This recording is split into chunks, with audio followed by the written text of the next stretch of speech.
Kahintang sa panahon ng latest news. Diyan sa tuloy niya ang Pag-asa Mactan, pinagi ni Sir Manny Jan Nagbay. Sir Manny, may adlaw Lunes. Yes, may adlang Lunes po, sir. Yelog siya mga masukinting paminaw. Noong kanina itong latest with update para karong adlaw. Ang easterly so kiniit nga hangin gikan sa dagat Pasipiko ang may nakapekto din sa tibok nasod. Ug gawasan ni wala kita nakita or na-monitor ni LPA nga posible makapekto sa itong nasod sa sunod nga 24 oras. Ug para sa itong forecast weather condition, sa sunod nga 24 oras, ang tibok Metro Cebu, lakip na tibok probinsya Sugbo, kay makasunod tagpanagsang nga panganuron ngadto na sa dag-umon nga kalangitan nga nay mga isolated nga mga pag-ulan ug mga panugdog kilat gumikan sa ning easterlies.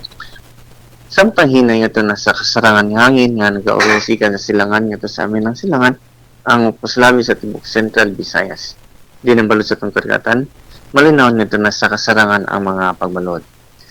Dini sa Subo atong low tide karong alas 7:13 sa buntag ug atong high tide unya nga alauna 16 sa udto. Temperatura din sa Subo mag range kini karong adlaw gikan sa 26 to 31 degrees Celsius. Atong sunrise karong alas 5:58 sa buntag ug atong sunset unya alas 5:54 sa hapon. Ang atong oras alas 5:21 na sa kabuntagon.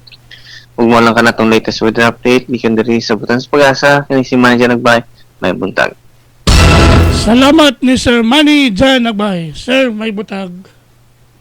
Okay, good morning.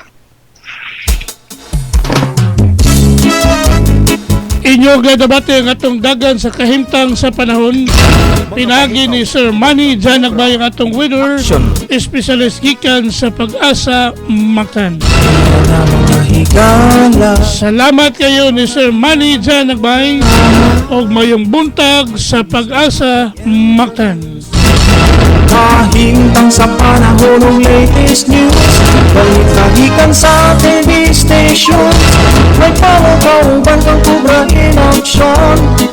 Panahon o Panginoon sa'yo sa kabuntagon.